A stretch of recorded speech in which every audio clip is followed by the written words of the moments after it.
माँ भवानी से अगर कुछ मांगना ही है तो जीवन की भीख नहीं, मरण का भय नहीं, बस इतना ही मांगना कि हे माँ जगदम्बा, रगों में उबाल हो, सीने में भूचाल हो, इतनी शक्ति मुझे देना माँ भवानी की कभी कदम ना ये मेरे पीछे हटे, चाहे समक्ष खड़ा मेरे काल हो। शीश कटे तो रण में कटे, पीठ नहीं रणभूमि दिखे, शरण नहीं संग्राम ही हमारा धर्म हो, और हर श्वास माँ भवानी के नाम हो। जय भवानी। नमस्कार, स्वागत है आपका इस खास कार्यक्रम में। मैं हूं आरफा खानम शेरवानी। मोहम्मद दीपक या दीपक कुमार निकले तो थे एक मुस्लिम बुजुर्ग की मदद करने के लिए, लेकिन ऐसा लगता है इस पूरी प्रक्रिया में, इस पूरे प्रोसेस में कहीं ना कहीं पूरे हिंदू धर्म को बचाने का काम कर रहे हैं। वो धर्म जो 100 करोड़ से भी ज्यादा हिंदुओं का धर्म है, जिसको पूरे तरीके से पिछले 12 साल की नरेंद्र मोदी और आरएसएस की राजनीति ने इस तरह से उसको रिड्यूस कर दिया था, छोटा कर दिया था कि हिंदू धर्म के मानने वाले लोग, मतलब कि मुसलमानों से नफरत करने वाले लोग, यानी ईसाइयों से नफरत करने वाले लोग।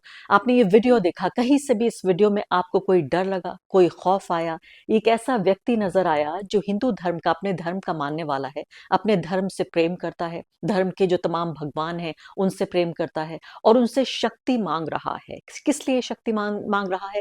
ताकि वो कमजोर लोगों की मदद कर सके। वो अपने लिए भी इस शक्ति को मांग रहा है। वो भगवान हनुमान से शक्ति मांग रहा है, जिनको वो जानता है, जिनको वो मानता है और मानता रहा है लगातार इतने सालों में, जितनी भी उम्र है दीपक कुमार की। वो कह रहे हैं कि मैं शीश कभी भी कटे तो रण में रण में पीठ ना कटे, दिखाऊं। पीठ इस तरह नहीं से ये रणभूमि उनकी दिखे, प्रार्थना भी है। शरण और नहीं ये आप देखिए संग्राम ही कि हमारा मोहम्मद धर्म दीपक हो, और देखते हर देखते श्वास माँ उनके भवानी के नाम हो। इंस्टाग्राम पे मैं देख रही हूँ 1 मिलियन से ज्यादा फॉलोवर्स हो गए हैं और हर उनकी पोस्ट को 1 2 4 मिलियन नहीं, मिलियंस उनको इंटरेक्शन मिलता है।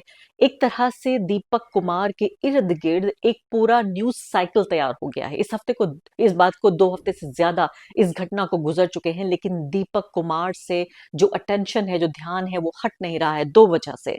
पहली बात तो लगातार दीपक कुमार की जान को खतरा है उन लोगों के जरिए खासकर जो हिंदू धर्म का नाम लेकर इस देश में, जिन्होंने सांप्रदायिक तनाव, सांप्रदायिक बंटवारा, सांप्रदायिक हिंसा की वो बदतरीन राजनीति की है कि उन्होंने तमाम मुसलमानों, खासकर मुसलमानों और साथ साथ ईसाइयों को भी एक दोयम दर्जे के ऐसे नागरिक के ऊपर में तब्दील करने की कोशिश वो लोग कर रहे हैं, जिनके लिए न देश की अदालतें काम करती हैं, न पुलिस काम करती है, न मीडिया काम करती है, और सरकार का तो जो हाल है वो आप जानते ही हैं।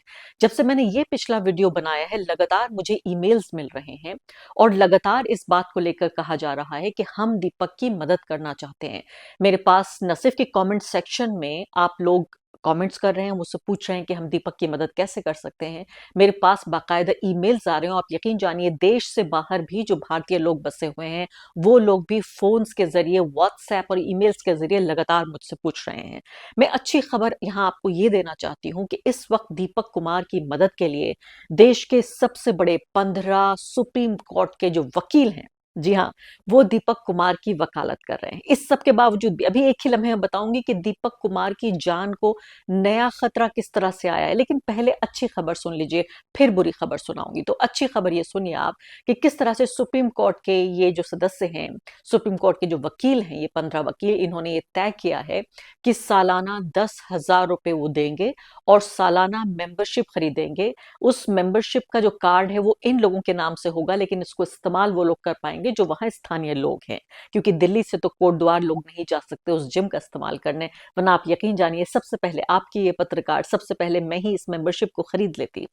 तो इस तरह से, यानी कि पहले मैंने आपको बताया था, इंडियन एक्सप्रेस की इस रिपोर्ट को रेफर करते हुए मैंने आपको बताया था कि कैसे 150 मेंबर्स हुआ करते थे दीपक की जिम के, और अब ये मेंबर्स रह गए थे सिर्फ 14 या 15, वो भी आखिरी बचे हुए वो 14-15 बहादुर लोग जो दीपक के जिम में अब भी आने को तैयार थे। तो फिलहाल उम्मीद ये की जा सकती है कि ये 15 जो लॉयर्स हैं, जो 10,000 रुपए सालाना पे करेंगे, इससे दीपक को कम से कम कुछ शुरुआती मदद तो होगी। क्योंकि मैंने आपको ये भी बताया था, इसी इंडियन एक्सप्रेस की रिपोर्ट में ये लिखा हुआ था कि 40,000 रुपए माहाना दीपक को अदा करना पड़ता है, पे करना पड़ता है इस जिम के जो फ्लोर उन्होंने किराए पे लिया हुआ है। इसके अलावा जो लोन उन्हें अपना मकान बनाने के लिए लिया हुआ है, उसके लिए भी 16,000 रुपए उन्हें पे करना है। तो अब ये सुप्रीम कोर्ट के जो लॉयर्स हैं, कुछ थोड़ा बहुत मदद जरूर इससे होगी। मैं ये नहीं कह रही हूँ कि दीपक फलने फूलने लगेंगे और दीपक के सारे जो गम हैं, सारे जो दुख हैं वो दूर हो जाएंगे। मैं सिर्फ इतना कहना चाहती हूँ कि कुछ कम से कम हल्की फुल्की मदद होगी, क्योंकि दीपक पूरी तरीके से उन्होंने इनकार कर दिया। अभी फिलहाल मुझे लगता है वो सावधानी बरत रहे हैं, कि वो आम लोगों से पैसा या कोई कैश ले पाएंगे। अगर उन्होंने ऐसा कोई प्रक्रिया, ऐसा कोई मैकेनिज्म बनाया, तो मैं फिर आपके पास वापस लौट कर आऊंगी और आपको रिपोर्ट करूंगी कि आप किस तरह से मदद कर सकते हैं दीपक की। मैं भी इंतजार कर रही हूँ उनसे इसी एक तरह के इशारे का, कि वो एक बार बता दें कि कैसे मदद होती है। मुझे मालूम है पूरे देश से हजारों लाखों की तादाद में लोग दीपक की मदद करने उतर पड़ेंगे। उन्हें शक इस बात का है कि कहीं इस तरह से छोटा मोटा या बड़ा रुपया पैसा देकर कोई उन्हें फंसाने की कोशिश न करे, और मैं उनकी इस चिंता को अच्छे तरीके से समझती हूँ। लेकिन कम से कम ये जो लॉयर्स हैं, इनकी इस मदद को दीपक कुमार ने कबूल किया है। इसके बाद चूंकि सीपीएम के जो एमपी हैं, सांसद हैं, जॉन ब्रिटस, इनको देख रहे हैं आप यहाँ पर, जॉन ब्रिटस वहां गए थे मिलने के लिए कोट द्वार दीपक से, और ये तस्वीरें भी आपने देखी थी, जिसके बाद से उन्होंने ही इसको ये पहल की, और फिर ये सुप्रीम कोर्ट के जो वकील हैं 15, उनसे उनका एक समूह बनाया। इसके अलावा मैं देख रही थी हर्ष मंदर जो हैं, उन्होंने भी ऑफर किया है कि वो मदद करना चाहते हैं। स्वरा भास्कर भी कह रही हैं, और जैसा मैंने कहा कि आपकी ये पत्रकार बढ़ चढ़कर दीपक की मदद करेगी, जो भी कुछ संभव हो पाएगा, और मेरे जैसे बहुत सारे लोग हैं जो उनकी मदद करने को तैयार हैं। तो ये तो बात रही दीपक की मदद की, और साथ साथ मैं जॉन ब्रिटस की ये पोस्ट देख रही थी, मलयालम में उन्होंने इस वीडियो को रिकॉर्ड किया है और बताया है इस पूरी मुलाकात को। वो ये कह रहे हैं कि एक तरह से इस पूरे अंधेरे में, जो धार्मिक अतिवाद का अंधेरा था, उसमें एक रोशनी की, सिर्फ मोमबत्ती नहीं, एक रोशनी की मशाल बन के निकला है दीपक कुमार। और किस तरह से हिमालय की गोद में ये व्यक्ति एक बहुत ही पावरफुल मैसेज भेज रहा है, ब्रदरहुड का और इक्वालिटी का, यानी कि भाईचारे का और बराबरी का मैसेज भेज रहा है।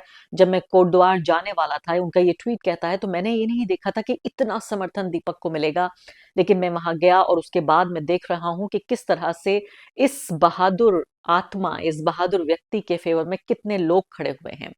तो इसलिए ये तमाम बातें हो रही हैं, और कह रहे हैं कि मैं खुश हूं इस बात को लेकर। लेकिन इसके साथ साथ इस व्यक्ति को देखिए, इस नालायक को देखिए, पिंकी कुमार इस व्यक्ति का नाम है। आप सोचिए, जब पिंकी के माता पिता ने उनका नाम रखा होगा, तो सोचा होगा बड़ा ही कोई एक नर्म दिल व्यक्ति बनेगा ये व्यक्ति बड़े होकर। पिंकी नाम रखा। पिंकी अक्सर लड़कियों का नाम होता है, हम देखते हैं कस्बों में, गांव में किसी का निक नाम होता है, यानी निक नेम, प्यार का नाम होता है अक्सर। मैंने पुरुषों का नाम कभी नहीं सुना, लेकिन पिंकी नाम का ये व्यक्ति, आप ये देखिए किस तरह से फिर से नया टेरर फैलाने की कोशिश कर रहा है। ये व्यक्ति कह रहा है कि वो और उसके गुंडों का पूरा समूह निकल पड़ा है, और ये जिसको नया मुल्ला बनने का शौक है, नया समर्थन करने का शौक है, मुसलमानों का हमदर्द बना हुआ है, उसको सबक सिखाएंगे। इंडियन एक्सप्रेस की इसी रिपोर्ट में मैं ये पढ़ रही हूँ कि वहां आसपास की जो पुलिस है उस जिले की, वो कह रही है कि हमारी पूरी नजर है और हम इनको घुसने नहीं देंगे। मैं विश्वास करना चाहती हूँ, फॉर अ चेंज, मैं विश्वास करना चाहती हूँ कि पुलिस वाकई दीपक को सुरक्षित रखेगी, दीपक को कोई आंच नहीं आने देगी। लेकिन मैं साथ साथ पुलिस से गुहार भी करना चाहती हूँ कि ये व्यक्ति, इस वीडियो को आप देखिए और उसके बाद फैसला कीजिए कि कैसे इस व्यक्ति को खुल्लम खुल्ला, सरेआम, संविधान, पुलिस, अदालतों के होते हुए क्यों ये इजाजत है कि इस तरह के मैसेजेस भेज पा रहा है। मुझे जो है दीपक, जिसे मुल्ला बनने का बड़ा शौक चला है, मोहम्मद दीपक, ये कोटद्वार में आज मेरी पूरी टीम पूरी ताकत के साथ जा रही है। ललित जी निकल गए हैं, संकेत जी निकल गए हैं, सभी निकल गए हैं। तो आप लोगों से बताना चाह रहा हूं, उसे बहुत मुल्ला बनने का शौक चढ़ा है, आज उसे ठीक कर दिया जाएगा। मेरे आवास पर तो सभी भाई आ गए हैं और कह रहे हैं कि वहां उत्तराखंड सरकार ने इन्हें कहा होगा कि भाई उन्हें वहां रोको। कोई बात नहीं है, मैं यहां रुक गया हूं, लेकिन मेरी टीम जा रही है। उसका मुल्ला बनने का भूत उसके सर से उतारेगी, उसे ठीक जरूर करेंगे, चाहे कुछ भी हो जाए। लेकिन सनातन धर्म पर कोई भी अगर ठेस चोट पहुंचाएगा तो उसे जरूर ठीक किया जाएगा। ये बिल्कुल स्पष्ट रूप में, अगर किसी हिंदू ने इस तरीके से, जैसे ये फॉलोअर्स बढ़ाने के चक्कर में, वो बदतमीजी करने के चक्कर में सनातन धर्म को नुकसान पहुंचा रहा है, इसे जरूर ठीक करेंगे। और इसको तो बिल्कुल मैं मानूंगा नहीं। ललित जी पहुंच गए हैं, इसको ठीक करेंगे, और इसको औकात भी पता लग गई है, इसके जिम्मे अब कोई आ नहीं रहा है। आप देख रहे हैं पिंकी, जैसे मैंने कहा, तरस आता है, रहम आता है उन माँ बाप पर जिनका ये बेटा होगा। क्या सोचकर उन्होंने ये नाम रखा होगा। ताउम्र इस व्यक्ति को पिंकी नाम से पुकारा जाता होगा, लेकिन कितनी हिंसक भाषा का इस्तेमाल कर रहा है उस एक व्यक्ति के लिए जो सिर्फ शांति, भाईचारा और साथ साथ धार्मिक सौहार्द का ये संदेश फैलाने की कोशिश कर रहा है। मेरी पूरी कोशिश होगी, मेरी दुआ होगी और साथ साथ मेरी रिपोर्टिंग जब जब कोई अहम खबर होगी दीपक के बारे में, मैं आप तक लाती रहूंगी और उस अच्छी खबर का आपको कहूंगी इंतजार कीजिए जब दीपक मुझे ये बताएंगे कि वो किस तरह से आम लोग उनकी मदद कर सकते हैं। मैं भी आप तक उस संदेश को लेकर हाजिर हो जाऊंगी।